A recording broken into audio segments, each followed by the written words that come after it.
from December 1st all through till the end of the year, it is concerts, festival, one thing or the other, and very little is being heard about Christmas, as in what is Christmas.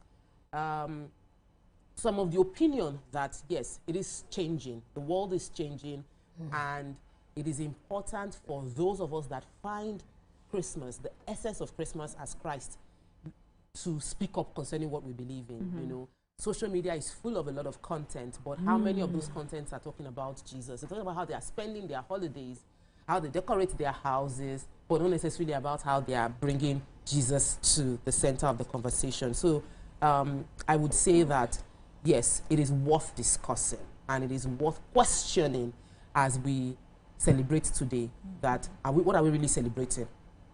Am I celebrating? It's public holiday. Let's chill. Am I celebrating? What's the conversation I'm having in my house today? What are the kind of conversation I will have continuing after today? Yeah. So that we are not following, because we're being programmed by life. Life programs us. We program life. And unconsciously, the society is already changing how we perceive what Christmas should be about. My children now don't have the idea of new clothes for Christmas because they don't even understand it. When I'm sure they would be shocked if they hear people saying that they wear new clothes on Christmas Day, because I didn't do it for them in the 13 years I've been a mother. I've never done new clothes on Christmas Day because my church doesn't do Christmas service. Yes. So we don't have to go anywhere on Christmas Day per se.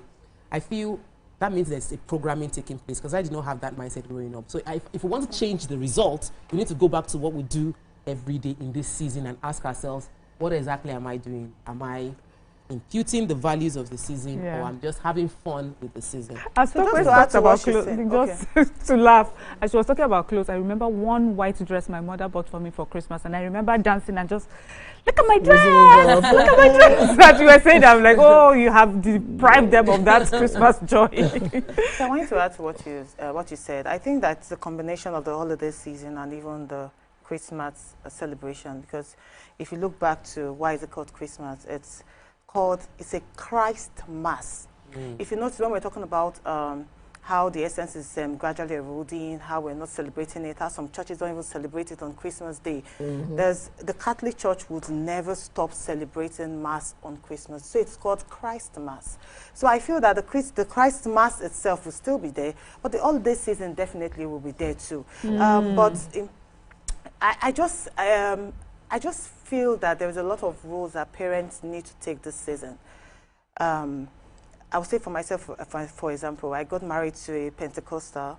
I was a Catholic, baptized, confirmed a Catholic, and then for 5 Sundays now, 5 Christmas days, I don't go to church. 5 Christmases, sorry, I don't go to church. So I kept on asking myself this period. I was like, so how can I help my children understand that, Mommy, this season is not just for us giving, for us eating rice and chicken. We eat rice and chicken, jollof rice every day. We eat pounded yam every day. There's nothing so spectacular, to be honest. So how can I make them understand that it's not just from eating, it's beyond that, for us to understand how there was an immaculate conception, how Jesus was born, how his birth came about, and just a lot of things surrounding what the Bible says about the birth of Jesus. So I had to look for places that I can help my children understand why we're celebrating. And I found a lot of people now are coming out to create mangers. A lot of people are coming out to create mangers where they there is one, and I don't want to promote anyone, but there was one that I took my children there, so they saw a statue of Joseph, Mary, and there was some people telling the story. So an angel appeared. I know where. You know, you need to share with my daughter cannot stop talking about that place. Mommy, let's go today again. I forgot when the angel came. What did Mary say? Let's go. So I like what I'm saying. So I think that as parents, because I am also a parent, we should try, in as much as we're trying to let our children know that, okay, this is an holiday season, it's a time for us to spend with our families, it's a time for us to share love, it's a time for us to give. We should also make them understand why we're celebrating Christmas in the first place, why it's called Christ Mass, and the birth of Jesus. So if we keep doing that, you will see that the essence would not erode. You see that the essence would not vanish. Okay, essence for Christmas. I think I share in what Tokwe does. I don't buy particular Christmas clothing for my children. Maybe because I understood early that when we were younger, if you didn't see any wind of your Christmas clothes, I think it affects us somehow. It's like, are they not going to buy for me? We put so much pressure on the clothing. Now I cannot even, you remember one. I can't remember my Christmas clothes anymore. I remember. I can't. Just like the way it was in schools when you say, oh, this person used this kind of school bag and that person used this kind of sandals. I can't. So sometimes it's bringing your children to understand that it's not about because your family has. There are some people that are deprived and it's by life. It's not by your decision. You didn't know about it. So sometimes when you think about what the season is preaching, take your own people through so that they can also educate others. Oh, there's nothing bad in, oh, my mommy said the season is this. Oh, my daddy said the season is about this. But sometimes when parents don't even know better, how do we do better? So it's for us to go back and recheck, reassess the values we grew up with. Just like we mentioned, and Pastor Buttress, that we grew up with the giving spirit. At least during Christmas, money will flow. No matter how small, once you take your gift to somebody, come. Oh yeah, you to take this. So it was some kind of communal spirit. But these days, you're not even talking to your neighbor. You don't even know your neighbor, let alone you want to knock on your neighbor's door and say, oh, I came to visit you for Christmas. Even if no more than 5-10 minutes, we're celebrating this season of unity. I think Christ brought that unity to us. He brought love. He's teaching us to be Christ-like. So, and we know what Christ stood for. And a lot of us are not even standing for it. And we call ourselves Christian. So speak for yourself. I would say a lot of us, because I've also seen people and you're like, and you say you know when you have to ask somebody and you say you are a Christian, it means that you're not doing something. We'll answer that when we come back from this short break, and then of course also hear Amaka. Stay with us, we'll be right back.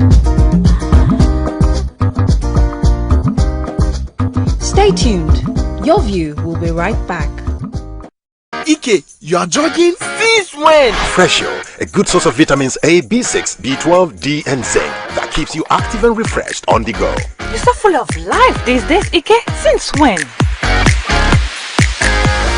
Hey, it's Friday! Party tonight? After this long day of work, and you too, since when? Freshio, wholesome goodness every day. Grab your bottle now. We've got news. Freshio Kids Pack is back with a straw hole. We know how much this season means to you. And we hope you can make it even more special by eating some delicious meals made with Sonia tomato mix. So, Merry Christmas and a Happy New Year in advance. We bring in Christmas back, Maggie style. On the 12th day of Christmas, my Maggie gave to me 12 slices suya, 11 orishi, 10 wraps of moi moi, 9 efodiro, 8 plates of nkwabi, 7 pepper soup, 6 season snails, 5 fried fish, 4 cocoa bangles, 3 patty jollof, 2 giz dodo, and fufu with egusi.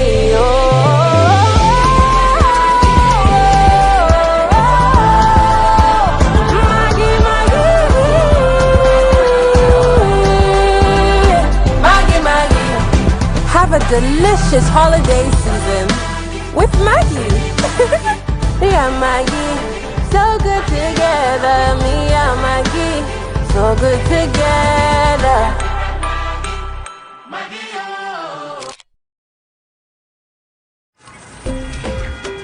My baba, they always say, for market, every day gets your own wahala.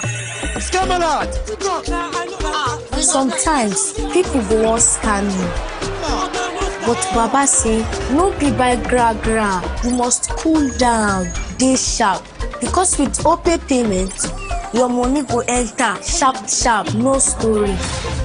But inside market, anything fit happen. One day we no see phone again. My Baba remember OPay USSD lock, dial *955*131#. Baba press am, lock account.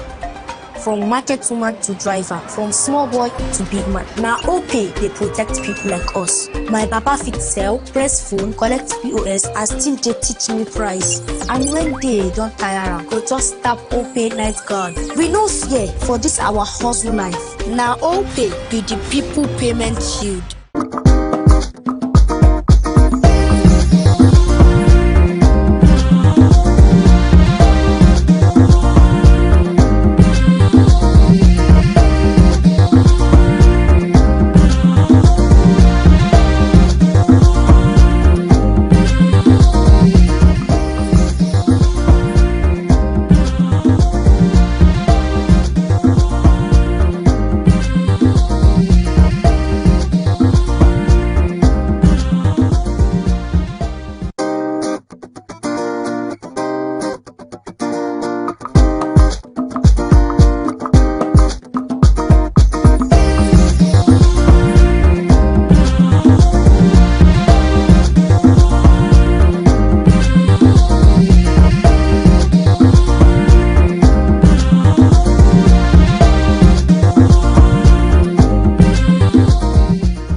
Thank you for staying with us. We're still discussing the true meaning of Christmas.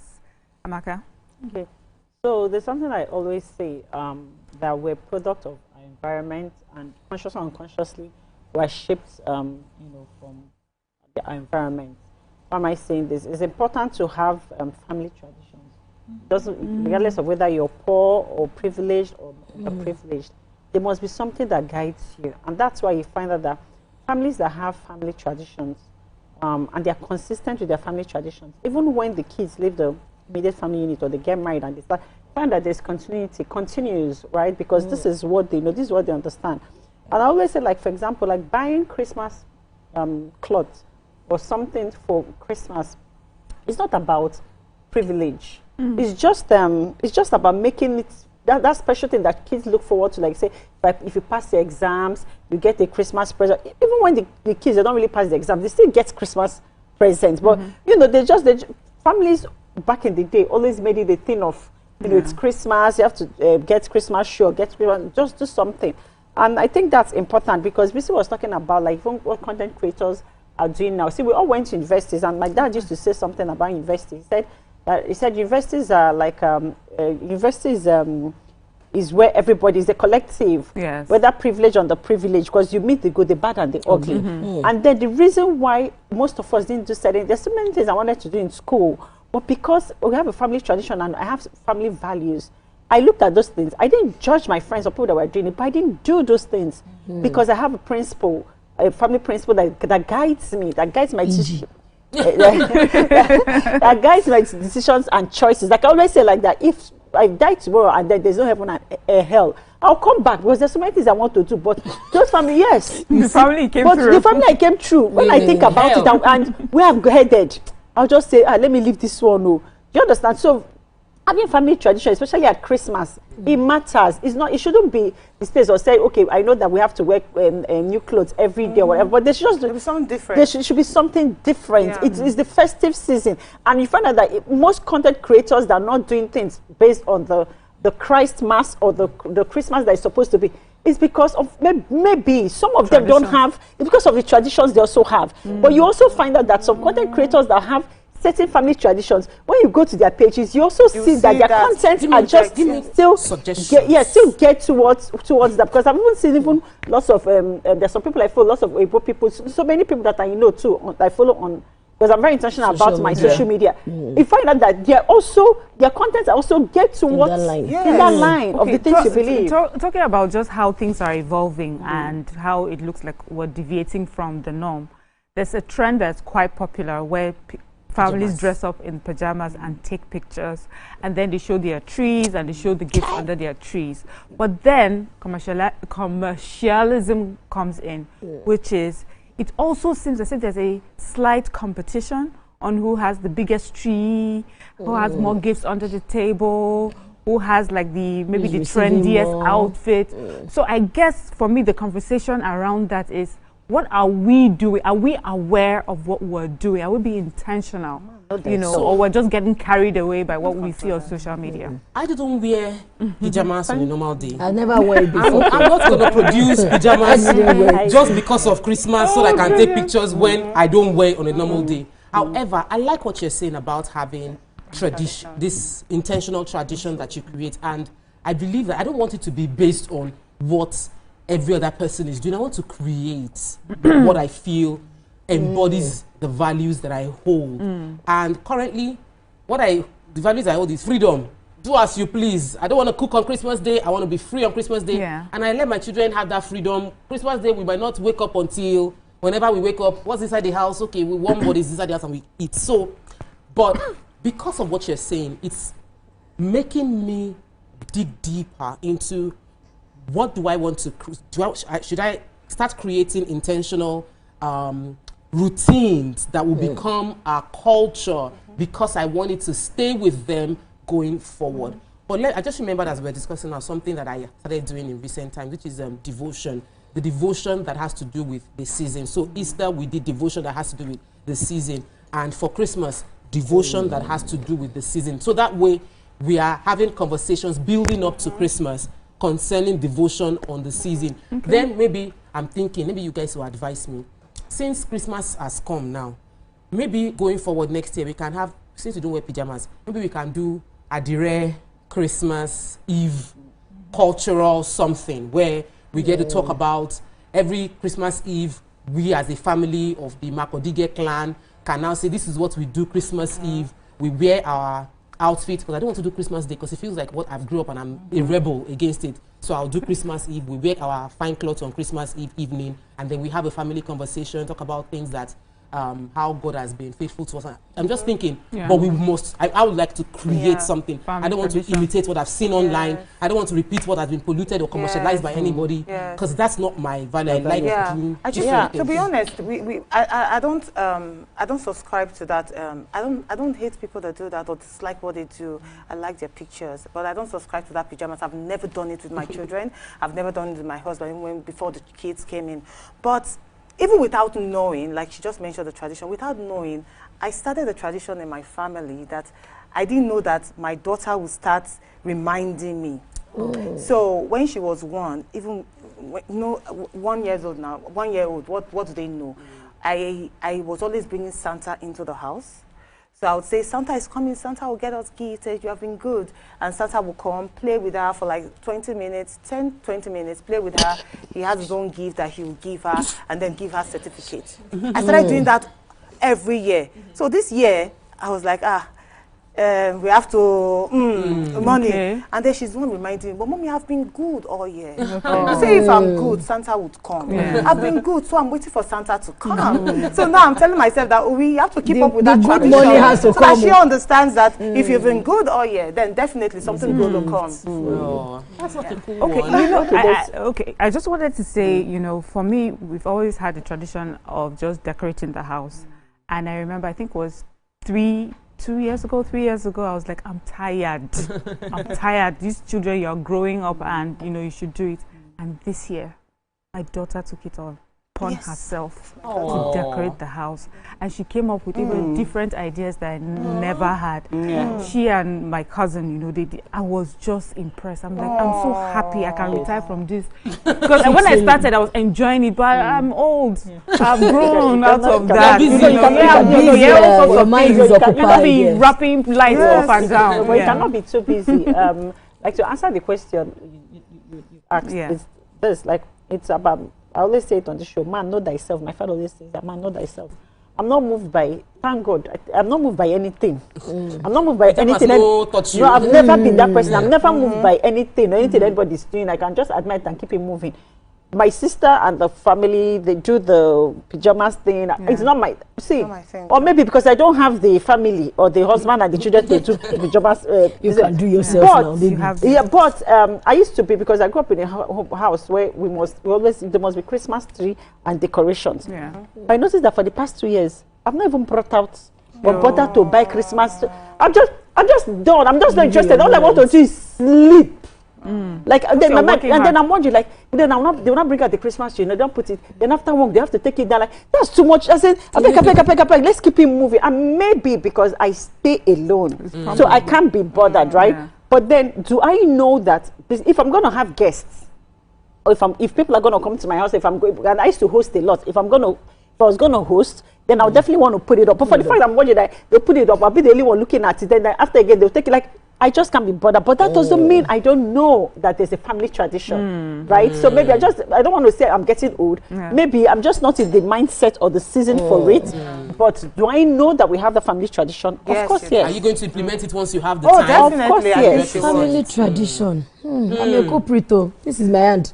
Take me away because I ain't got no tradition. Okay. I live my moment as it comes.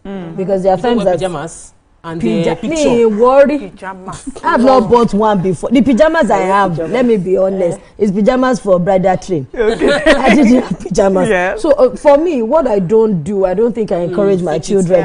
We do it one day at a time, but I know that the only tradition we usually have is for New Year.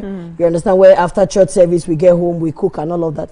Because there are times that even on Christmas Day I have events as an MC. And you have got, so if I do it this year, we do 3. Next year I have job. Then somebody is reminding me that. So sometimes don't even start if you know you're not going to be consistent. But not on that day, like after now, I'm going back home. I know my son is very clingy, so he's always like, "Mommy, give us time." So I know they will spend their Christmas in my room. That's okay. Let them remember that. Oh, when mommy is around, she devotes the time. But is it blom? Like this. So do you know what I like about this conversation? Yeah. As much as some of us started with, I don't have a tradition, we do have traditions, you know. But I think the problem is we now compare it to what we see on social media, and then we think we're lacking somewhat. But no, as you said, know thyself and just enjoy, and then you pass it on. And you know one thing I noticed with children, you teach them something, they'll get their own, they'll add to it. By the time you get to your grandchildren, they have a whole new bunch of different ideas. So we're good. Relax. So far we are alive. Very soon, when I come to visit, I know I'll come to your house one day and there'll be lights and everything everywhere. Because I can go All right, ladies, thank you for this, conversation. Let's go on a short break. When we come back, we'll look at our second hot topic. Stay with us.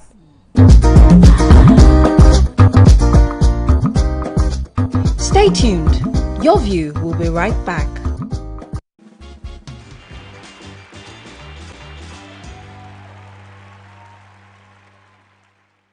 Keeping hope alive. We are the drumbeats that refuse to be silenced. Even when the rhythm falters. We are the green that refuses to fade. And the white that dares to shine. Hope is not a stranger here. It lives in our markets, our music, and our streets. Every dawn in Nigeria is proof that tomorrow is still worth fighting for. Hope is a child in the classroom, eyes wide, with dreams bigger than walls. Hope is the farmer planting seeds in faith, believing in rain and harvest. Hope is the youth unafraid to rise, rewriting the story of our tomorrow. Hope is us, millions of voices refusing to give up on the promise of this land. Nigeria, our independence is not just history. It is a call to keep believing, to keep building, to keep hoping.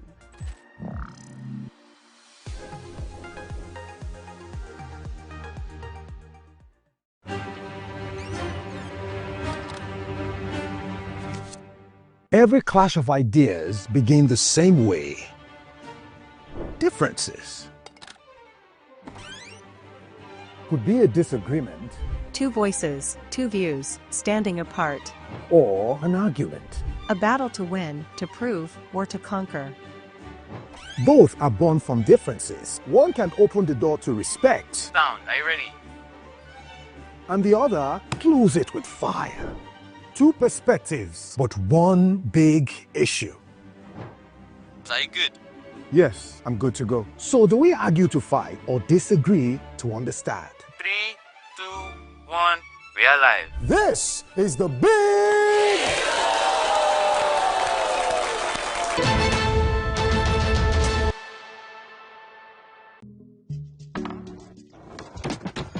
You guys, Please, what's the gist about Ira Star and Rema now? You day wine. It's all over my FYP. But me, I don't know, Sha. Cause fake blogs yakpa. And if you ask me, it's giving sauce. Listen, I just checked the new TV Entertainment WhatsApp channel like right now, and they just dropped the update. Are you for No cap. I've actually been noticing those guys. They're always on it 100. Like they always post the gist before anyone else. Me, I love them, oh. And that's on periods. Like I just aligned with them like last week, and almost they've been dropping back to back. Facts. I love how it's straight from the source. No cap, no fake news, just pure entertainment. I low-key feel like an insider right now. I know, right? TVC be cooking. Real talk. It's like Gist Express. Premium gist on cruise mode.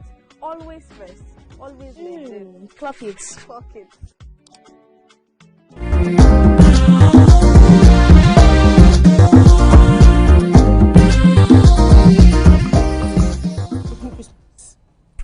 Thank you for staying with us. Faith leaders have long played a powerful role in shaping values, influencing communities, and guiding moral conversations. But in today's rapidly changing society, where social issues dominate public discourse, the question remains, should faith leaders speak more on social issues, or should they stay within the boundaries of spiritual guidance?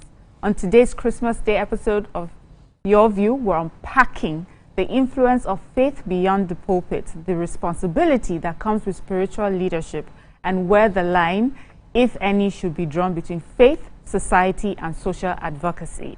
What are your thoughts? Remember, you can join the conversation on 0201-635-2013 or 0902-416-3440. You can also tweet to us at TVC Connect using the hashtag YourViewTVC. I think this is such an important conversation, especially in this year where we have seen, quite a number of faith leaders, speak up, for issues, especially in the north with banditry, insurgency. I mean, a name that comes to mind is Bishop Kuka. He's been in the news over and over.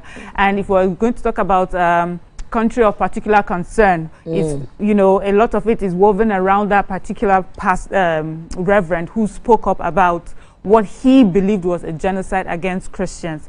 But some people will tell you, these faith leaders, mind your business, because when you speak up, your influence is so powerful, you need to mind your business so you don't cause, issues. And some people say, no, you must speak up. Ladies, what do you think? Are you for or against? Politicians go to church. So why shouldn't pastors speak up? Okay. Pastors bless politicians.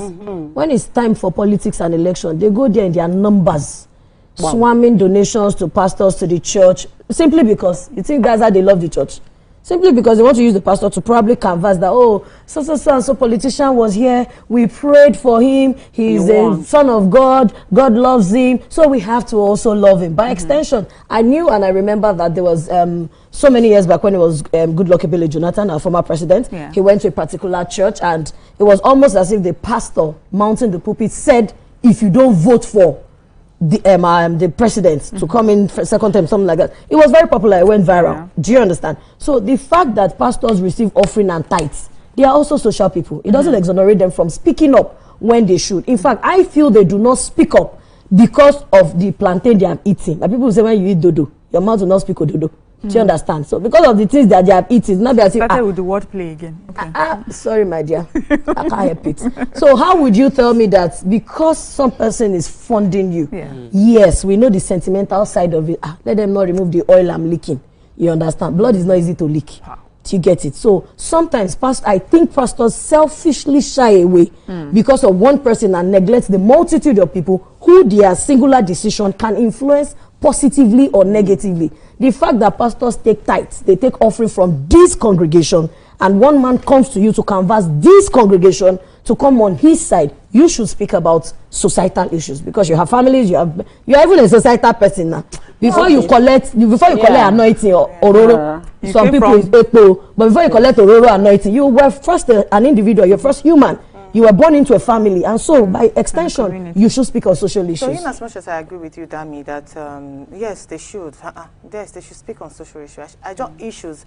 I just feel that a lot of wisdom should be applied while you speak, because what we see now with some of our faith-based leaders is that most of them don't apply wisdom when speaking.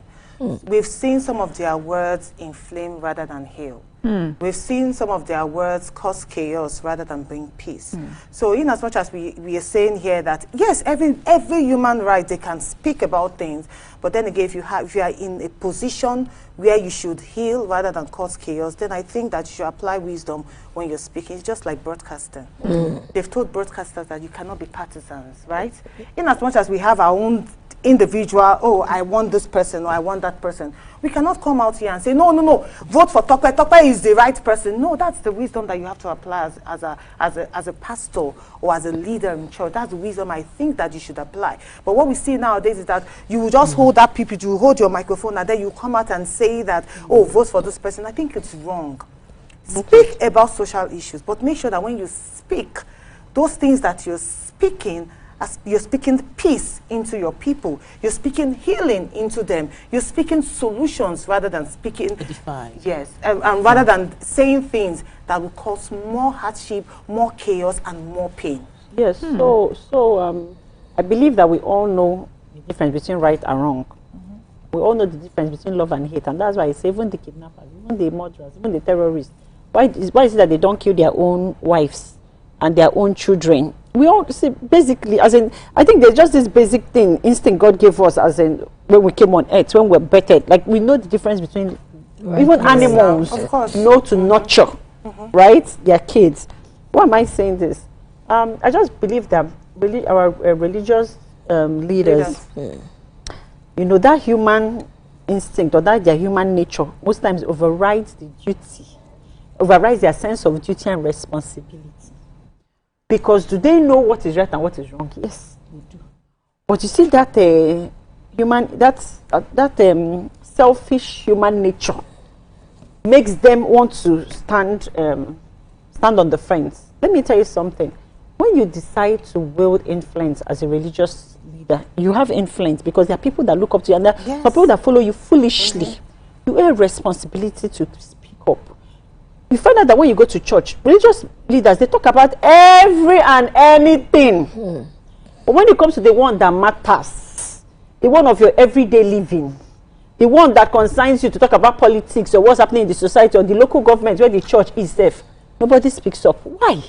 Why do we pick and choose the fight? The religious leaders are supposed to be the activists, as it is supposed to be fighting for what's happening, that the roads are not fixed, that this one is not. That is their that is their job. It's not just to be collecting tithe and to be let there be peace. Every day we are sitting there praying for peace. How does this peace even come about? Safe. You have to push and fight for things. You don't have to sit on the fence so that nobody will quote you. Nobody. Speak up. And let me tell you something. For the fact that they're religious leaders does not mean that they all have the same opinion. Because they're human beings. So we have the ones that will speak for. We also have the ones that will speak against. And that's what will also strengthen our democracy. And that's what to also encourage even the members of the church. We've gone to church where half of the thing the pastor says, we like the church, we like the pastor, but we also don't believe it.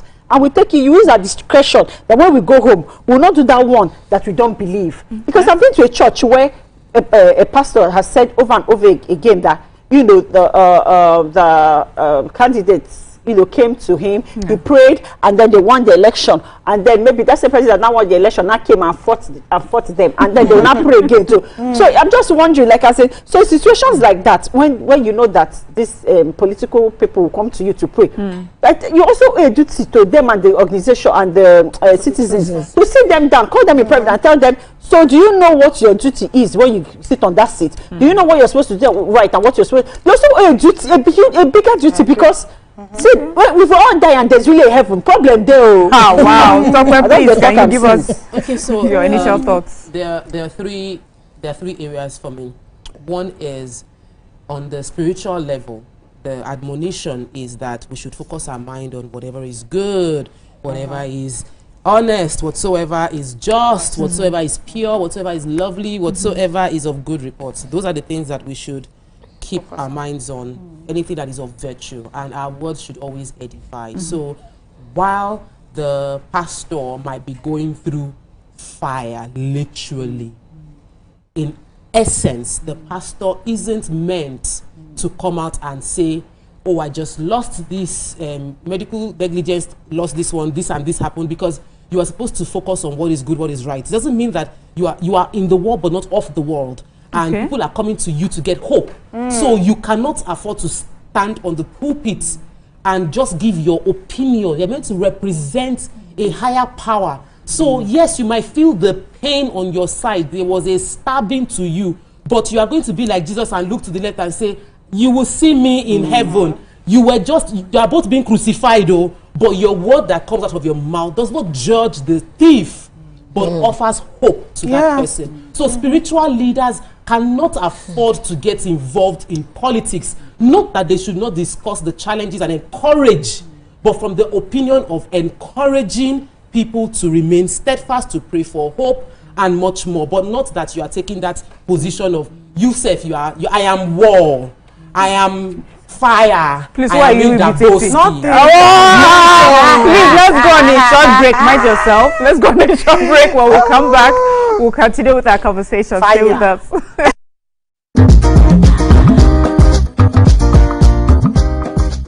Stay tuned. Your view. Hope. They carry us. Even when wahala they choke, we stand gidigba. Hope they waka with us for downfall. They gist with us for buka. No matter the gbege, our spirit in no fit scatter. Hope. Now that pikin where they read ABCD and still get ogbonge dream for hearts. Hope. Now the mama where they fry akara, we see the reason say tomorrow go soft for her. Naija. Your freedom na promise. Say hope go always come, no matter wetin happen.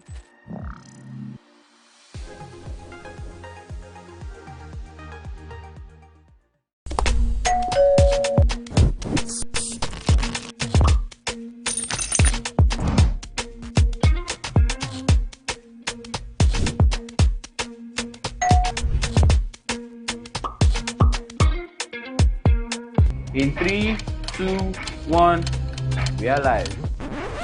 Welcome to Eastland. I'm on the black carpet, and of course, it's Jubril of Lagos. Well, that's it on Socialville. When I say, I dare fool. You already have Destiny Helper. I know that. I go shoot out for you. You already know, guys. Eastflash can be the best of entertainment, the best of energy, best of everything you need to get your day going. It's Eastflash every weekday from 12 p.m. to 2 p.m. on TVC Entertainment. Think fast, play smart, win big. We Cash, the game show where every contestant gets the opportunity to win money. No long waits, no dull moments. Just quick questions, quick moves, and free cash. Every second counts, every answer pays, and everyone walks away a winner. Are you fast enough for quick cash? Scan the barcode on your screen, and you just might get a chance to take your shot at instant fortune. Quick Cash, showing Mondays and Fridays.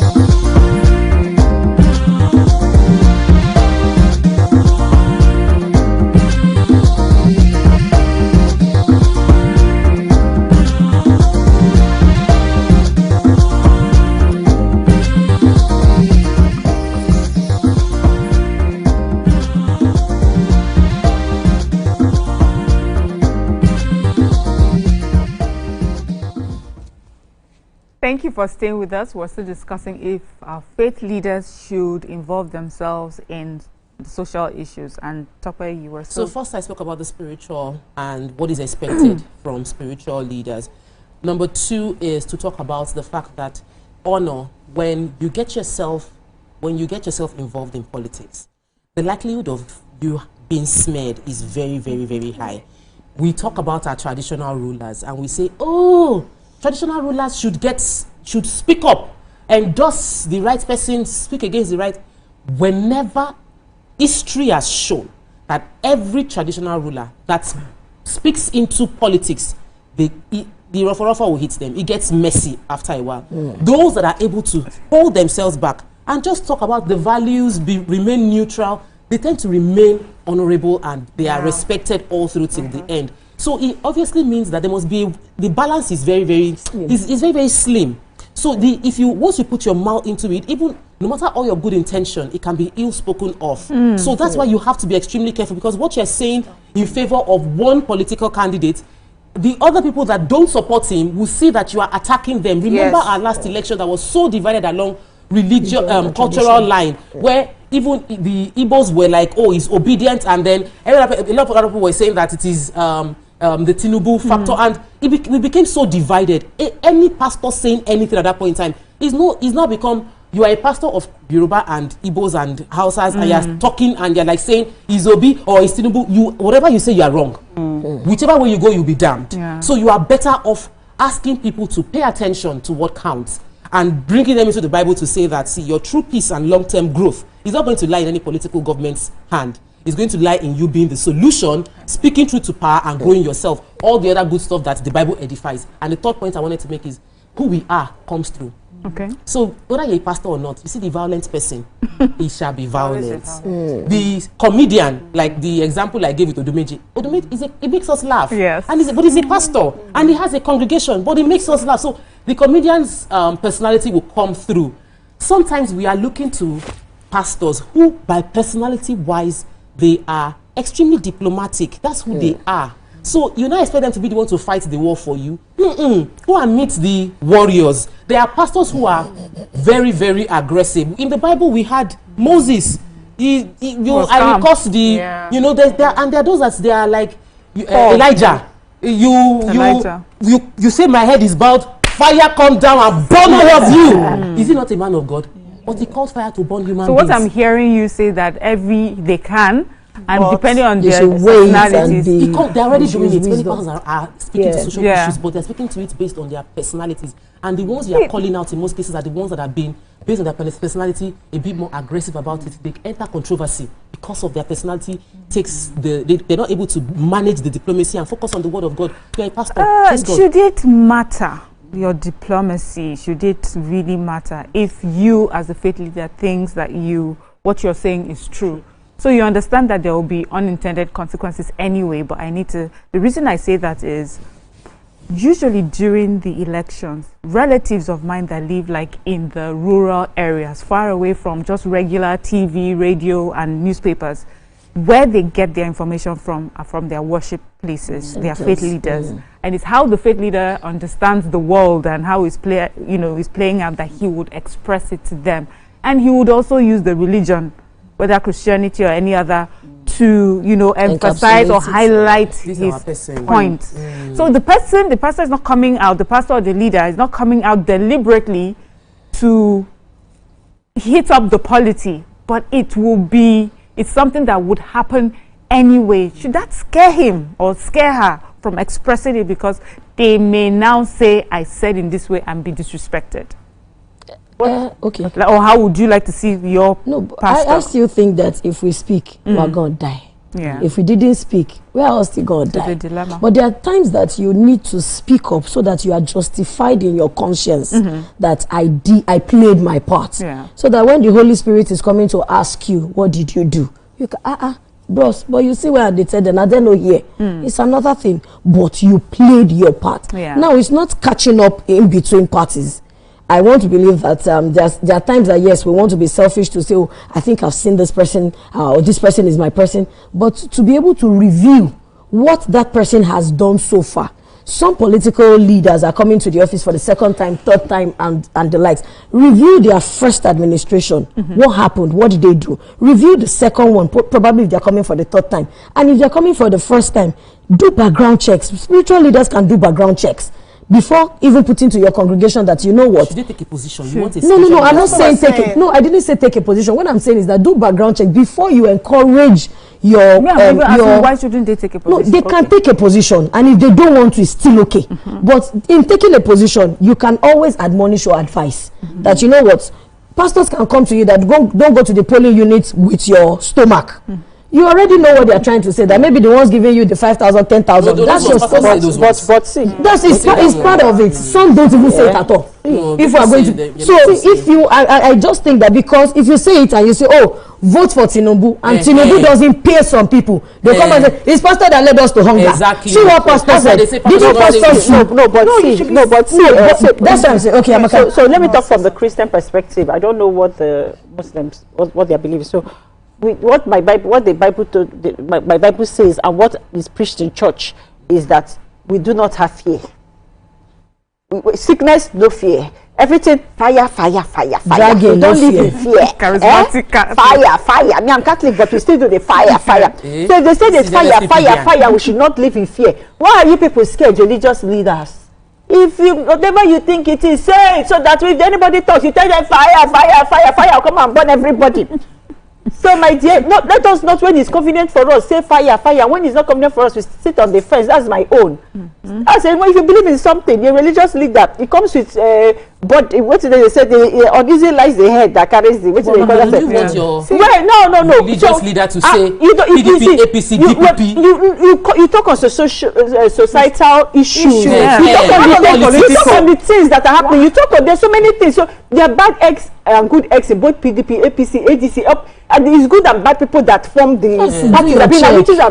And we started the party. So they do that. So whatever you see that you see that is good or evil, your job, it's your responsibility to show that it as my pastor. Don't come and tell me fire. Then when it's time to come and show that things, societal things that affects me, affects the feeding, my feeding, affects my medical. There's no hospital. Affects the things I'm supposed to talk about. You will not come and do fire. But there's nothing wrong in a pastor talking about societal things. When I mean, they all do. There's nothing wrong in talking about it. Oh, if we lack good health care, there's nothing wrong in coming out. Now you call out the local government taking a stand. My issue is taking a stand. I have watched, there was a movie I watched where the pastor said, oh men, you need to start beating any stubborn wife you have. I don't know what the men started doing. Real life, a pastor said it. The men, now they are speaking of societal issues, right? What the men started doing was that they started beating their wife on the basis of, I don't want you to be spoiled. So in as much as we want you to speak, we don't want your mouth to be shut. Speak on issues. But before you speak as a religious leader, ask for wisdom. When the Bible said that, when Jesus said, I will leave you with the Holy Spirit, he knows why he said so. So before you come out to speak, even before I come on this show, I always pray and say, Holy Spirit, please lead me on what to say, because I don't want to say things that will cause issues. I want to say things that will make people listen and say, oh yes, it's true. In my home, I think I start doing this. Let me take you on that. Right. Jonah, belly of the fish, he was supposed to go and give a message. He knew that the fallback on him would be great and it will not be positive, and he ran away from his role and he was swallowed up by a fish. Why are we telling our leaders? Why are we telling our no, it's not different. Why are we saying that the only time they can speak up is if it will be nice, if it does not make them look bad. That's what I'm hearing. So when I was breaking down what is virtuous, like the things you should focus your mind on, it is also what is true. You cannot stand on the pulpit and say what is not true. Which is why Bishop Kuka earns our respect, because he spoke of what is true. Pastor what is true is not always popular. Yes, Pastor Matthew Ashimolowo came out and spoke concerning this is what I mean by genocide. This year, this and this and this is what happened. It was truth. So for me, at that point in time, it's acceptable. Social, there was a few months ago, my pastor came to church and said that he was shocked when he read the report about JAMB being written under candlelight because they had tech issues. That this is horrible for us to put in the minds of our future leaders that this is what this is to be in that level. You can speak on social issues. What I have issues with, what I feel we should be careful about, is when we take on individual personalities and start saying, I endorse this one, I don't endorse this one. And because the new year we're entering, we'll get into political season, I feel that our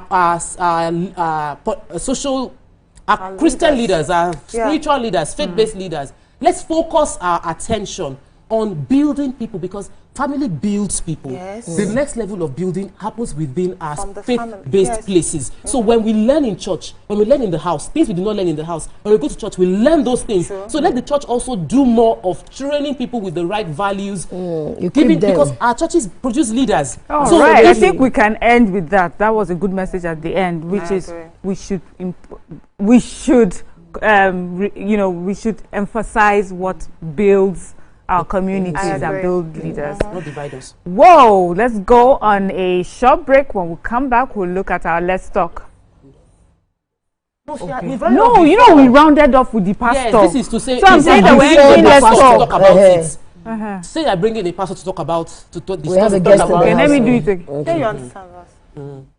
I'm bringing in a pastor. Okay. All right. Should I go? All right. Thank you, ladies, for that fiery conversation. Let's go on a short break, and when we come back, we have a man of God with us who will help give us even a little more clarity. Stay with us.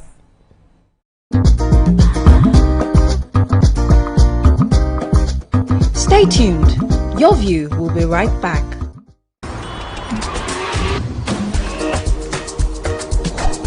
I have an effective and long-lasting relief for your knee pain. StarTimes, just patch it.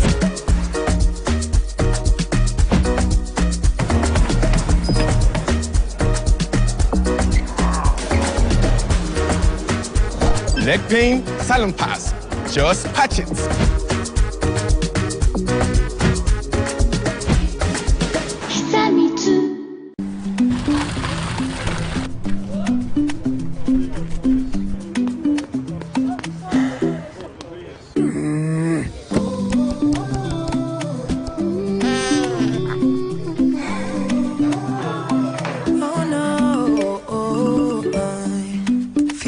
To imagine a world with no boundaries.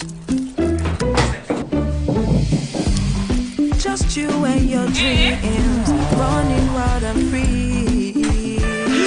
Oh no, life can be easy.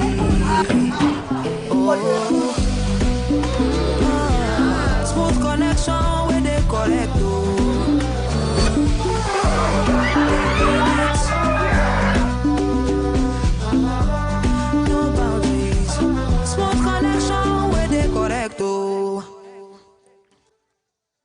Like Senatrusha, this kind of resilience is only made in Nigeria. Rolled sleeves, working miracles, making progress happen with competence and compassion. Made in this same Nigeria. There is a Nigeria to be made by the Nigerian who makes things happen. Union Bank, enabling success here and now.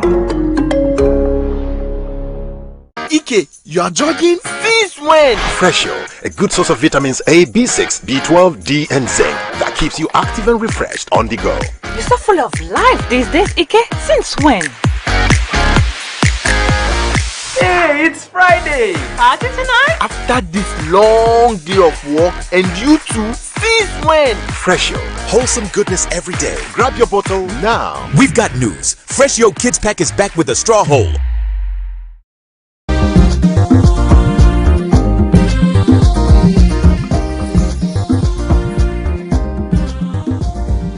Thank you for staying with us. It's Christmas Day, a season that calls us to pause, reflect, and reconnect with the true meaning of love, hope, and giving.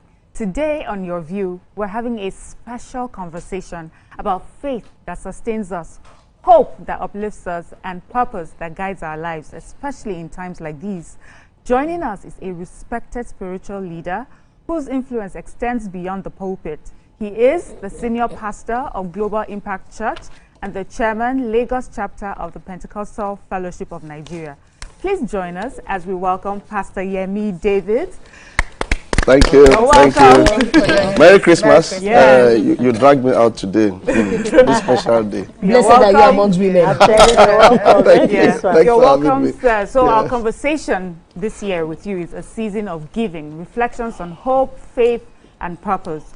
Welcome again to the show, sir. And we'd like to ask our viewers to join the conversation by calling us on 0201-635-2013 or 090-241-63440. And you can tweet to us at TVC Connect using the hashtag YourViewTVC. Pastor Yemi David, you're welcome. Merry Christmas. Same to everyone. Thanks for allowing us to share Christmas with you today. It's a privilege for us to do that. Thank you. So, you know, with pastors on Christmas Day, everybody goes to you for exhortations, for the word, for the day, you know, and I wonder if anyone ever goes to you just to say, Merry Christmas. How do you feel about Christmas? What does it mean to you personally, beyond just being a pastor, but even... I mean, it's a beautiful season, the best every year. Like we heard earlier on, is the reason for Jesus, the reason for the season. And the joy of Christmas is the giving. Like you said earlier, I think it's an opportunity for us to give. People need to experience what it takes, what it means to give to others. In Nigeria, we like receiving a lot. I'm talking to you. No, I'm a big giver. Yes, you know, because people. I mean, like this prayer we pray, which I've been on. You know, they say, "God send me a destiny." I don't like it. Why should everybody say? Why should God be sending you? Who are you? You know, why can't you say God should make you a destiny helper to others? You know, as we heard earlier, even if it's something small, give your neighbor. Even if it's a module of rice or something, find something you can do to be a blessing. I think that's the essence of Christmas. Don't wait to be given to. Find a way of being a blessing. As a pastor, well, we receive a lot of gifts during Christmas, I will not lie. A lot of gifts. And it's a joy when people have been blessed, impacted, and they use Christmas as an opportunity to give back to pastors. So, and as a pastor too, as a fountain, you want to just spread out. It's so beautiful when you give someone the gift and you see the laughter, the smile. I really enjoy that a lot, especially people that were not expecting it. You know, maybe the guy that repairs your vehicle and then he just drive past and is asking, any problem with the car? No. Open the boot and just load him. Oh, thank you, sir. You know, that kind of thing. And I think that should be the attitude this Christmas. Can you surprise someone around you? I love that. Can you surprise someone around you, you know, this Christmas? I just want to ask, to be honest, I see that the essence of the celebration is gradually erasing, maybe just my own personal observation, because now we have tagged it to Dirty December. I would always say that. So do you think that Christmas should be more about spiritual reflection or social bonding? Because right now, once it's January, people are thinking about Dirty December. I mean, I saw that last year in Lagos here, and I was concerned, when did Christmas become so dirty like this? You know, I think the intent was to have kind of celebration, but as you said, we seem to be gravitating away from the true essence. One thing I grew up with, which I think churches might need to recover, is having a Christmas service on that day. I grew up with that. Whether it's a Monday or Thursday, even if it's a 1 hour service. Since it's usually a public holiday. Have a service. Celebrate the essence, because we've not been doing that, so we shouldn't blame any other group for hijacking. Who's taking it over? Yeah, because if everyone, I mean, on that, like, this is Thursday now. This morning, have a Christmas service. Some churches are doing that, and I think I'm going to advocate that as a PFN chairman, that, okay, can you have a 1 hour service on that day? In fact, we used to do Christmas Eve service. I grew up in the Baptist setting where that 24th evening we would celebrate, then on Christmas Day will come. If that is out there, it will be hard for another thing to drown, you know, the essence of Christmas. So, you know, growing up, you know, this season is time where you get Christmas clothes at home, Christmas shoe, you get home, you are shopping. But we can see that this economy is the economy. And so I don't know why he's looking at me like this, as I is the one saying this thing, but the economy is there, it's not adding up. And so many families, it's not funny. So many businesses, they're not even selling because couldn't know they. And people just are losing hope. So in these uncertain times, how can people hold on to hope? The thing about Nigerians is that I know that we always find a way. I respect Nigerians for that. Even looking at us on this Christmas day, you guys have found a way. We found a way. Like we've never because you guys are looking like I mean, top box. Had it 3 years ago. Fine. But I think the least we can do is to smile. You don't have to buy a smile. And beyond material givings, what can you say to someone to encourage them? A statement of hope. I mean, we do that in our church, where just call 2 people today and tell them it's going to be okay. Maybe pray with them. Yes. I think that's a good start. Words matter. And I love Christmas because it's towards the end of the year. It affords opportunity for us to look towards the new year as an opportunity to restart, to reset, to do things again. So things that you couldn't make, handle this year, I want to believe that as we encourage each other, the incoming year will be far better. I think we need to encourage each other. As we celebrate the reason for the season, Jesus, one thing that also struck me particularly is the giving part of it, which I mentioned. I noticed that when we were also growing up, during Christmas is a time to share. Yalagbaja is taking food to Yalagbaja. Yes, food. Oh yeah, flat one. Yes, I grew up in a block of flats in Festac town of 16 flats. Festac? And yeah, I grew up in Festac. I grew up in a mode of Festac extension. The Lord bless you, sir. My mom will cook the jollof rice, flat 9, flat this one, and they will send their own too. And there was no fear of poisoning. Good. That's where I'm going to. That's where I'm going to. That. How did we lose those morals and values? How did everything get this bad that you are even so weary of your neighbor and you are telling your children that when they bring it, please don't eat? That's just it.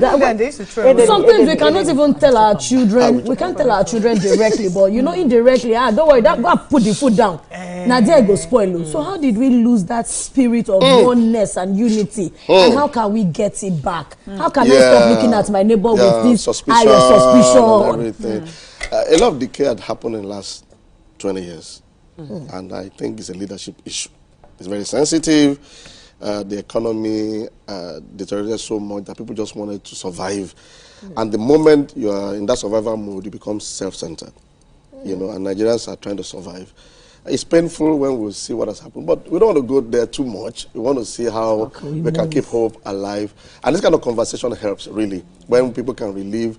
A lot, like our children don't know what you just mentioned about sharing gifts. So I think if we keep saying those things, that awareness, this was how it used to be. That can happen, then I can give my neighbor, even if it's a pack of fruits, if that's safe. At least it's safe to share fruits with you or whatever. Already packaged. Oh yes, and then so I think we need to have such conversations a lot, like we are doing, and I credit you guys for this. It's so good, so that people know how it has been. That where we are is far away from it, and then we can start. I believe in execution. Just start. Like today, call someone, your cousin, your neighbor, your colleague in the office, and just celebrate with them. And then if you can get a gift out, no matter how small, a pen, anything, just send it to someone as a surprise. And you can transfer money. They're very happy. Christmas, just a Christmas gift, 2K, 20K, 200K. 2 million, depending on how you want to do it, will be a blessing to someone. But what are those spiritual things we can hold on to that doesn't make us suspect our neighbor? The intent. If someone is going to give me a gift, I think that person is thinking about me. At least for once, is thinking about flat 9 or Mr. and Mrs. So and so. A close, B close. That thinking should help us value people and celebrate them. That you thought about, even if for 5 seconds or for 5 minutes, that okay, let's send this gift to that person. It shows that there's love inside us, and which is the essence of the coming of Christ, love. And that should permeate our thinking. Then we should embrace our neighbors better. For me, in answering that question, you know what I usually do? I'll go to the Bible and say, where God has said everything is holy, and I have sanctified this food. So even if the intention is just, this is my own way of eating all the food that comes. Whatever they put inside, once I enter it, becomes holy. Once I eat it, it becomes pure. Very well, so that's faith has helped me to feel less suspicious and fearful. I also think that the church for a long time has preached a lot of messages around fear. So many Christians are a bit more guarded that Nigerian jazz is very strong. But I want to come to the fact that many families watching us right now, I feel like a lot of what we see in movies concerning Christmas is very commercial. How can we bring the values of Christmas to our family? Like, what can people do today to strengthen the knowledge and the essence of Christmas? I think it's sharing. Sorry, Pastor David. Let's go on a short break. When we come back, then you can answer that question. Stay with us.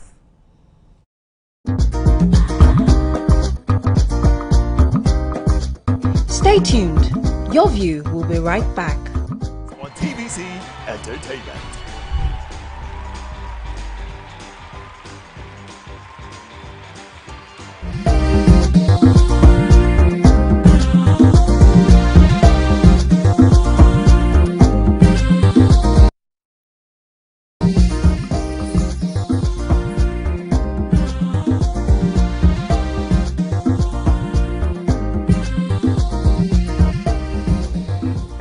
For staying with us. We're still with Pastor Yemi Davis discussing the season of giving. We're about to respond to I think churches need to do much more in terms of educating people. Okay, like 2-3 weeks to Christmas, we do something in our church where you tell people the Sunday before Christmas, bring a gift for someone in church, a surprise gift, you know? And the essence is love, sharing.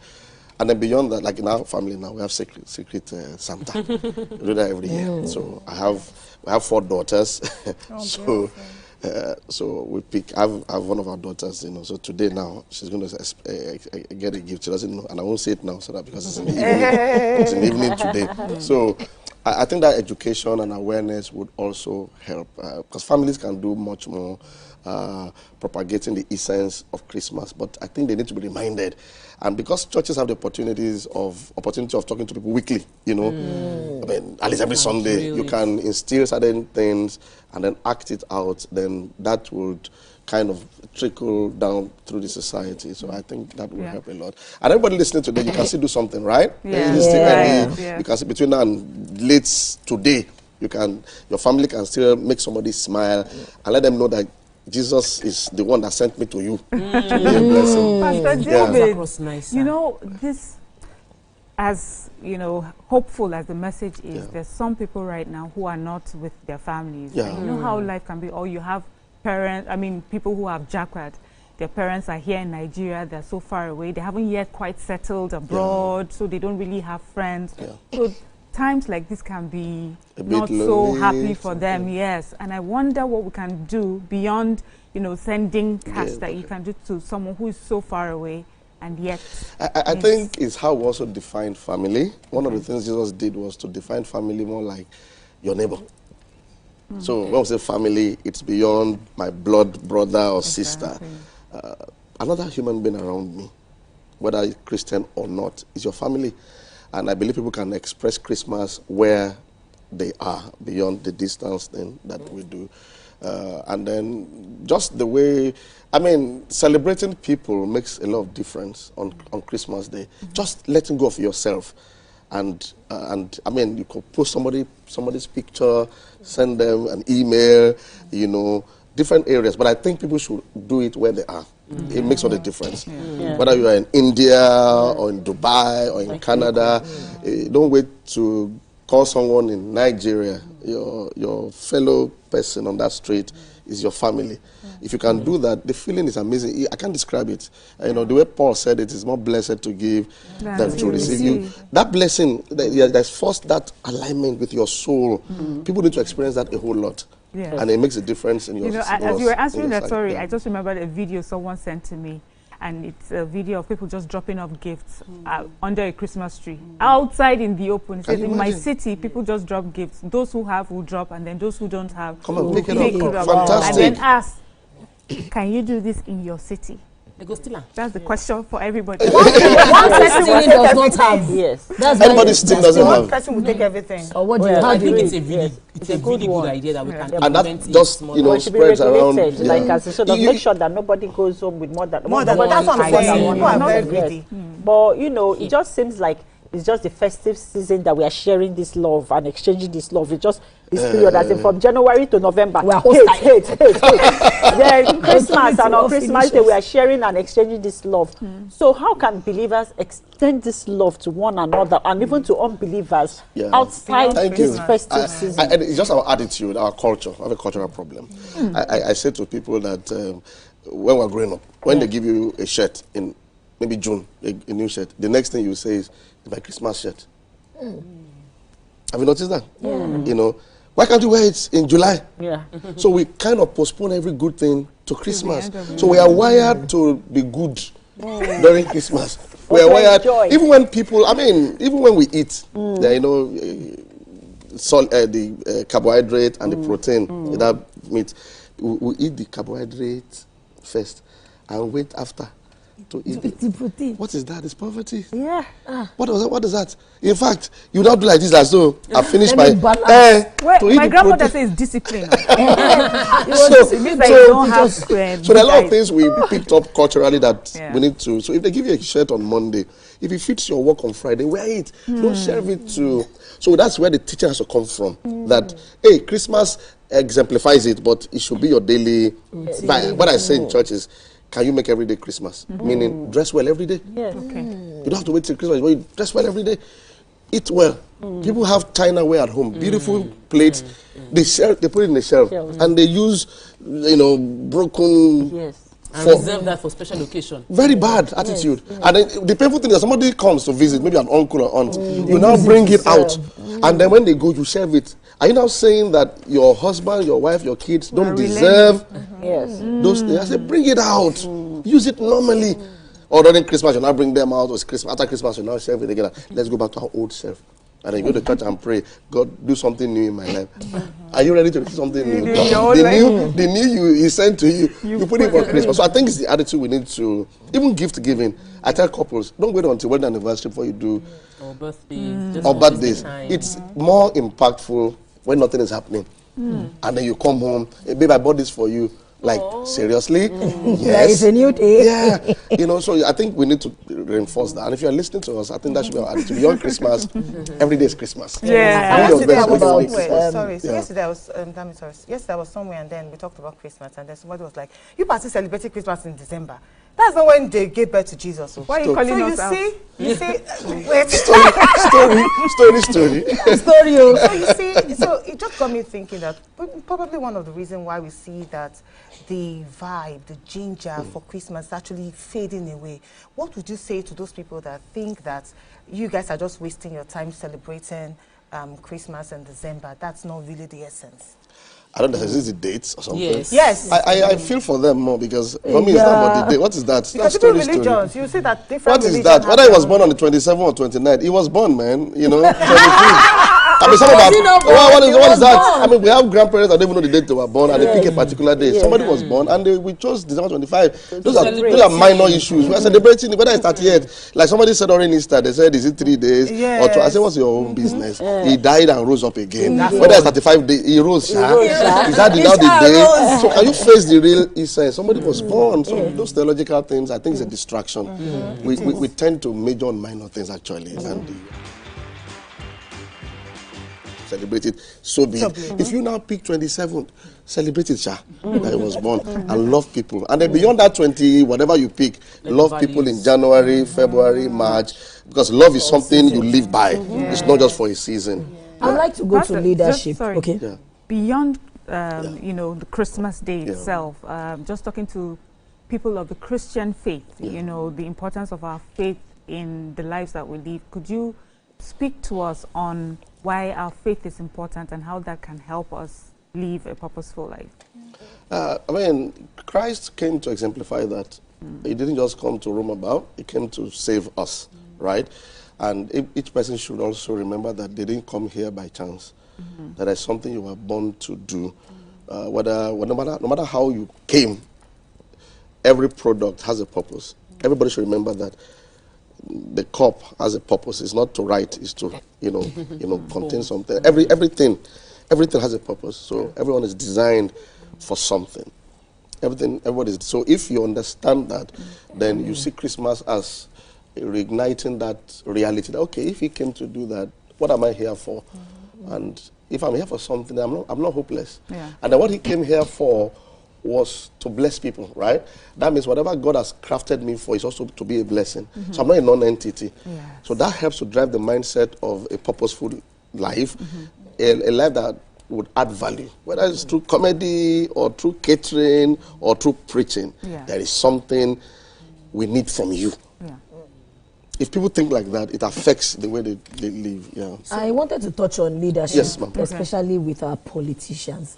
By this time next year, we would have had a new dispensation. No, this is Christmas. 2026 would have known where we are going. The dispensation would have been changing. Okay. Either is still this one retaining, but there will be the election going to 2027. Okay, 2027. By this time, it will be very hot. It will be very intense. I think we would have known where we are going to. But my question here is on leadership. We know that a lot of our politicians is this period they used to bring us closer. They want to just give to us stomach infrastructure like they really love us. But I want you to speak to them beyond Christmas and the leaders or we people. The leaders, our leaders, because sometimes if it's not Christmas or giving season, it feels like they hate us so much. And the painful thing is that that strategy has been working.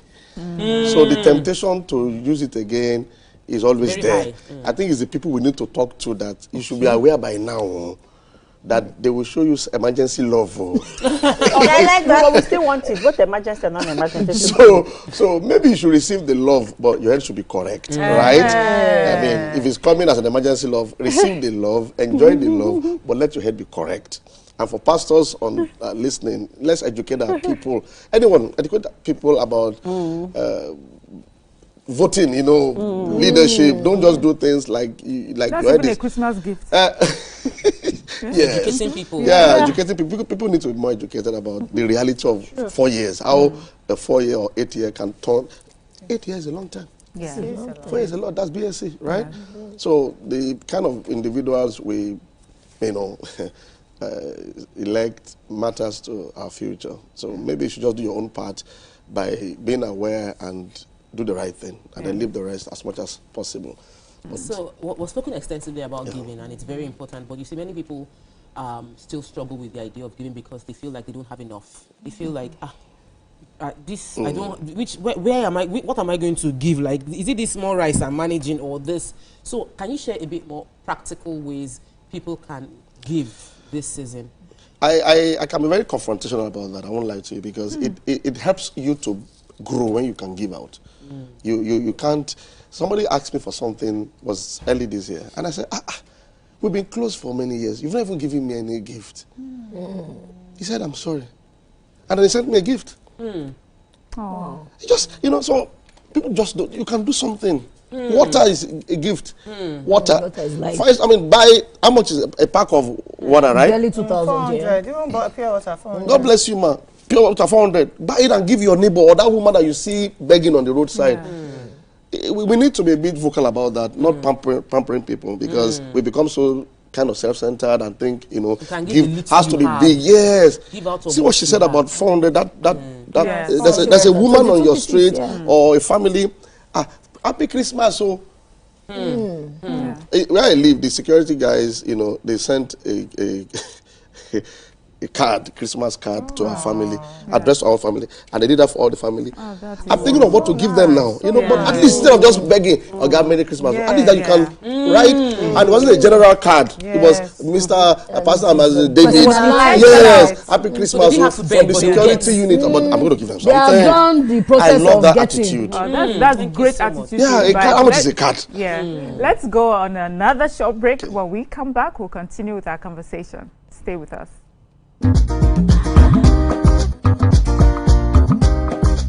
Stay tuned. Your View will be right back.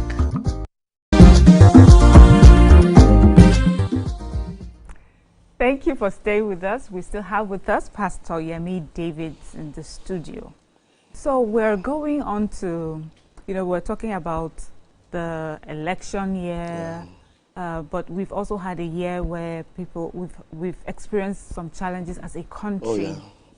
We have gone through all sorts of insurgencies, kidnappings, and usually I know that people wait until, not wait, but usually at Christmas, we feel like it's a time for renewal. At least for me, I just feel like it's a time where we can just tell our wishes and God will hear it and He will renew it for us. I don't know, Pastor, if there's anything in particular you'd like to see Nigerians do more of be after the Christmas that, that I think is important, that will help us even as a people and how we relate with each other. Yeah, thank you so much. Well, 25th of December is like 6 days to the end of the year.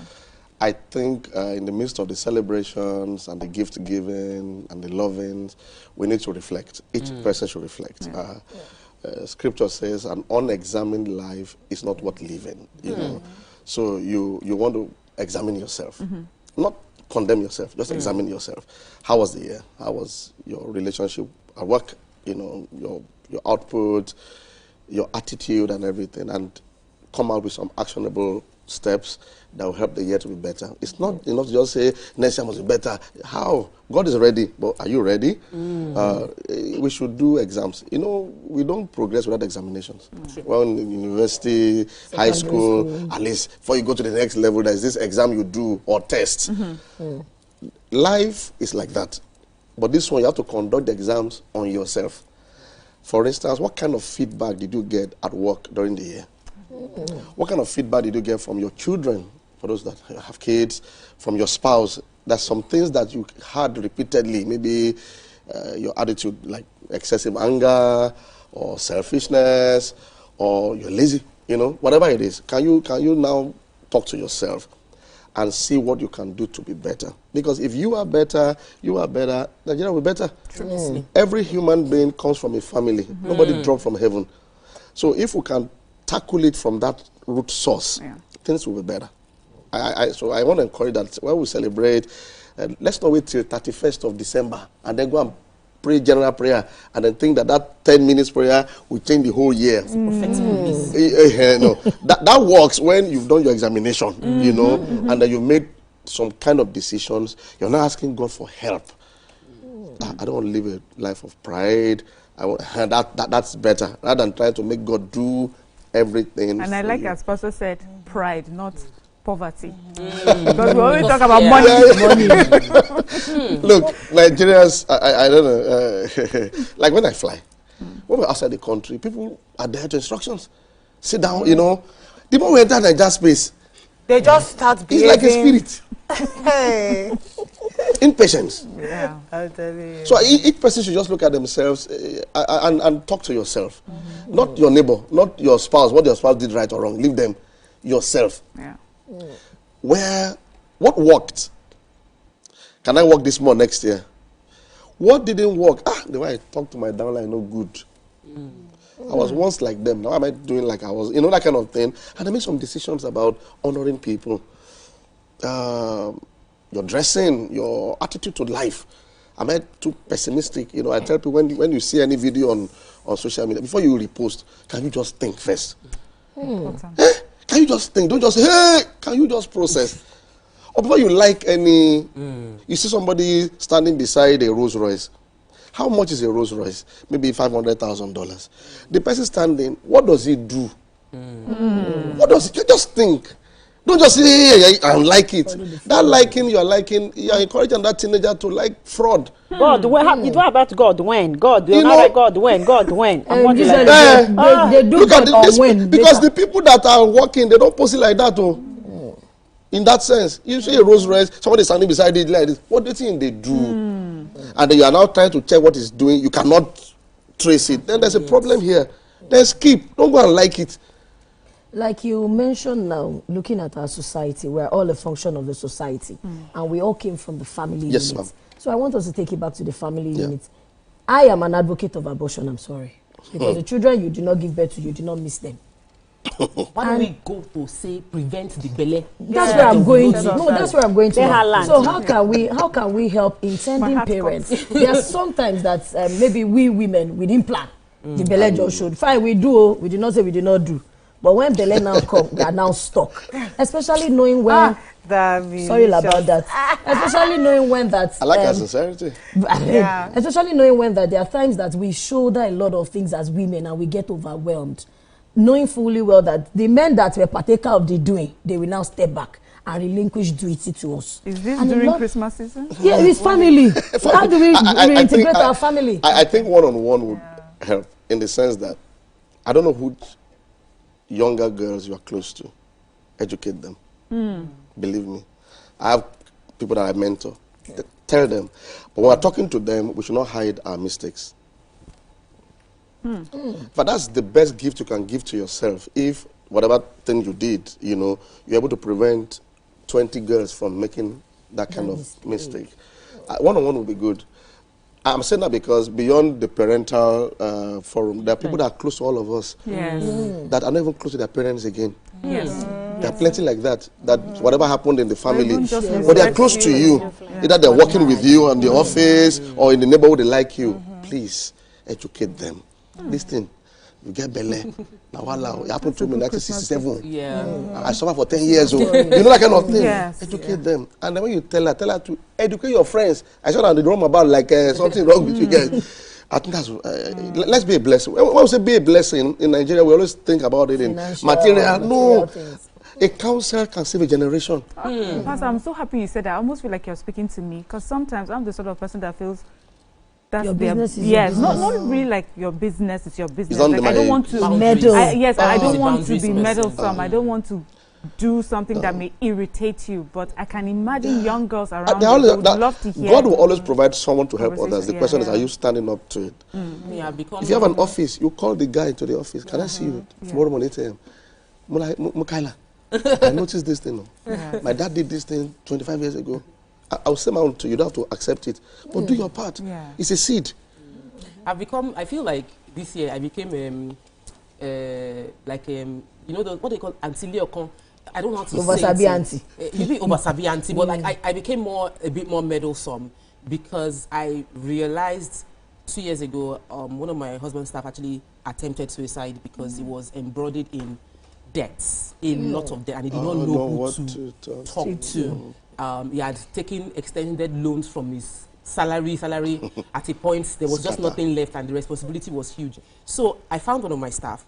I'd applied for I owe you twice, and I called. I said, "You are working in the corners of debts, and it comes with a lot of challenges." I didn't even know that he was swimming already. And he said he didn't know what. It's just 2 days after I came, he said, I don't know, when you said it, I just felt I need to open up.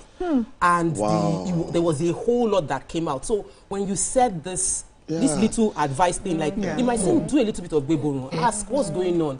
You are somehow, because it goes a long way in helping. People feel like they are alone in the world, and they are not. You've gone through whatever they are going through. It's even more impactful when you share your own story. They won't see it as being, when you share a mistake you made, or your brother made, or your uncle. They won't see it as trying to correct you. So when they hear that, they feel, so you owed money before. Oh yes, like when I say in church that me and my Bible, we argue, but this is how we settle.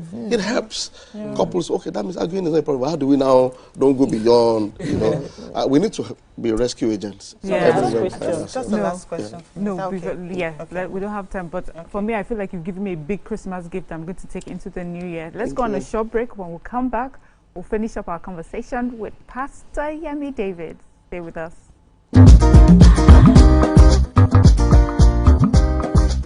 Stay tuned. Your View will be right back.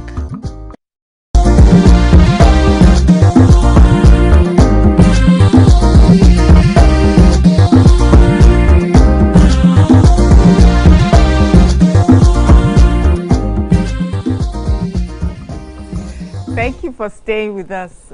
We had a question? Still talking about the season. Thank you so much. You've done enough justice to the reason why we're celebrating. You've talked about how it's important for us to give, show love to our community. You even talked about the role that leaders actually need to play this season. But let's talk about the role parents need to play this season. What do you think parents should do differently to keep the spirit of the season alive in their homes, not just outside? I have a problem when, apologies, when mothers, maybe a wife is having a problem with the husband and they bring the kids into it. It's one area that we need to really encourage that. You and your husband, let it be you and your husband. Let the kids grow up better. I don't want a woman to try to make the kids hate their dad. It's not good at all, so those kids are the future, right? You and your hubby or wifey can resolve things or not even resolve, but please don't tamper with the destiny of these children. That's something I wanted to push. And then there are times when I encourage women, maybe you don't have resources, for instance.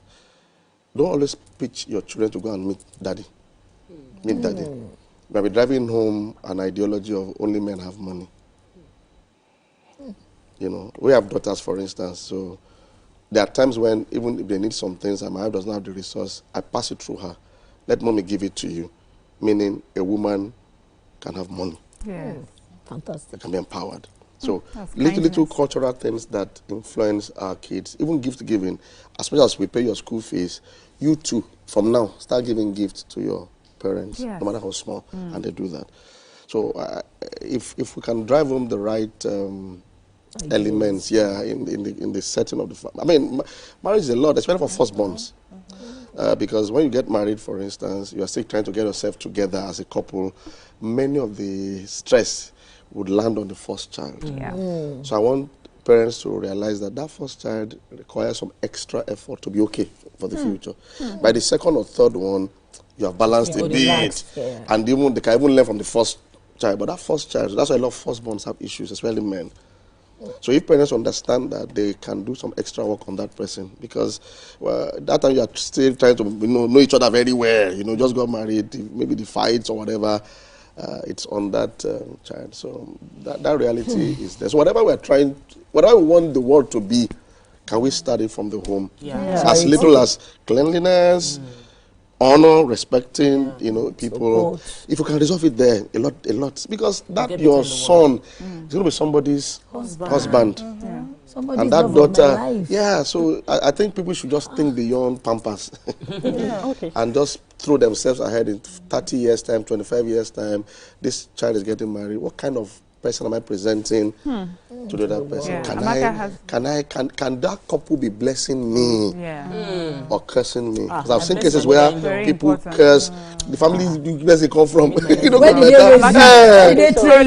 if we can think long term like that, maybe we can prevent better. Okay, so I count it as a privilege that we're seated here today, enjoying Christmas, looking all beautiful and handsome, but then it won't be complete if we don't talk about the families that are not able to celebrate Christmas today. Either their children, their families are with the kidnappers, or they've been displaced from their homes by the terrorist groups, and then we are going to eat rice today. They can't even gather as a family. They are sad. They are trying to raise ransom money. They are uncertain. What do you have to say in this kind of situation where some people are celebrating and majority of people also in the same country don't have no reason to celebrate? It's a very harsh reality. And the truth is, it may never stop. Today might be kidnapping, tomorrow it might be, God forbid, earthquake. There's always something. So people need to realize that, there can never be a perfect scenario globally where, look at what happened in Australia, excuse me, some days ago, people were celebrating Hanukkah and then somebody shot about 15 people. So, and that brings us to beyond Christmas thing, that whatever time you are enjoying, remember that your enjoyment is not for yourself alone. People should always remember that when God sends something to you, it's not for you alone. So what orphanage can you support? What IDP can you reach out? And not just for Christmas, regularly. We do that a lot where, the eating is only Christmas time. Maybe that can be escalated a bit, but generally, so when you are doing well as a family, you're looking beautiful, what other family can you give some beauty to? So like in Sunday in our church now, bring those clothes, right? Your children's clothes that you're not using anymore. Dry clean them, your own clothes and shoes, right? And then look for a family. If they have a car, no matter how, just tell them to open their boot and just, or just give it, and don't mention it to anybody. I think it's a cultural change that we need, or adaptation that we need to have, because you can be so selfish and we are fearful. Nobody should know that I have this thing. People have resources. Well, while you are trying to preserve your resources, remember that it wasn't sent to you alone. So as we get into this season, a lot of people, churches are full during this season. Because towards the end of the year, they're like, they want to get more spiritual so that they can survive into the new year. And we do have a lot of social issues. And I'm wondering if you believe that, and I know that you also occupy the role as a leader within the TFN. Yes, that should we have more faith leaders speak more on social issues, politics, get involved, talk about the challenges going on, trending things, putting their own voice out there, like the freedom fighters we had in the US. I agree. I mean, especially where we are today in our country, we need to do much more. Only that pastors should talk with informed knowledge. Not that just go and talk. Do some research, or understand what is happening. Don't just go out there and say this is happening or this is not happening. I don't even think we should be separating social issues from faith. I think it's together because, as I say in church, it's just how people live. They say insecurity. They are going to leave church by 12 noon, thereabout, and leave. Some of them travel to work. So it's, for me, it's their life. So if I don't speak to that on a Sunday morning, I'm doing them a disservice. I mean, we pray for them, but we need to also educate, you know, so keep safe, this, that. So I think we should do a lot lot about that. Wow, we have been so blessed, so blessed. By your presence. Thank you. But before, we finally wrap up, I would like the ladies to give just a very short message in less than a minute on Christmas message to our viewers, and then we'll end with Pastor giving a final message to our viewers on Christmas. Oh, okay, so let me start by saying that this Christmas Day, I would like every viewer to talk about the values of Christmas with their family and talk about it and break down in practical ways how each of them would embody this, each person in this family would embody the values going forward. So apart from rice and chicken, let's think more about the values of Christmas. I think I agree with you. I think families should speak more about it with their kids and let them understand the essence for the season. It's not just giving gifts. It's not just eating rice and chicken. It's more deeper. It's about love within that you can spread across to everyone. Okay, the reason for the season, I would come from the angle of giving, like the Bible says, give and it shall be given unto you. And no matter how small it is that you have, it's a principle you can hold on to. Most of you don't have because you don't give. It's like this. When you give out, you receive. So let's do more of giving. Amaka. So for me, I want us to extend the love, outside just Christmas or outside a certain season. It's Christmas, like he said, Pastor said, from January to December, wear your best clothes every day. Love yourself to the point that you actually live every day, not just for Christmas. And for me, from just this conversation and just going forward, for me is that kindness is a gift, empathy is a gift, giving people grace is a gift. Let's try and show that more often as we relate with each other. Thank you. The floor to you, Pastor. Well, Merry Christmas out there. Enjoy your day. Everything they've said there, apply them. That's my own message. And the grace of God be with you. Thank you. All right, Pastor Yemi Davis, thank you for joining us today, for blessing us. And I'm sure you have blessed our viewers today. And ladies, what a wonderful way to start the Christmas day. We have done the serious work now. It's now to go and dance, party, eat, sleep, whatever. Merry Christmas, Merry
Christmas! StarTimes is bringing Joy Unlimited to your home with a double upgrade promo. Yes, you heard it! Okay, here's the deal. Simply recharge 1 month on Nova, Basic and Classic and enjoy double upgrade for 1 month, while Super or Global subscribers enjoy 5 extra days for free. Or recharge for 2 months on Nova, Basic, Classic and enjoy double upgrade for 2 months plus 10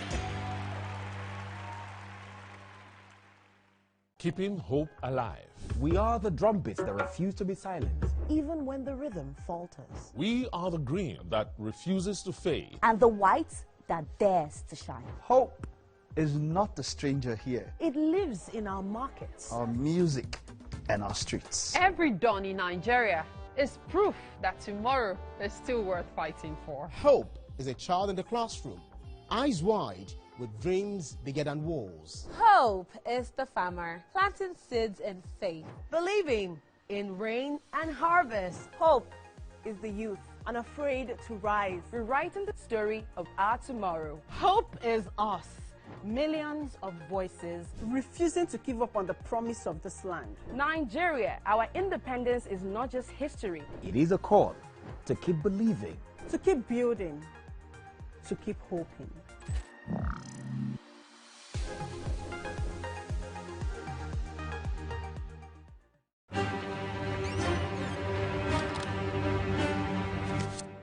Every clash of ideas begin the same way.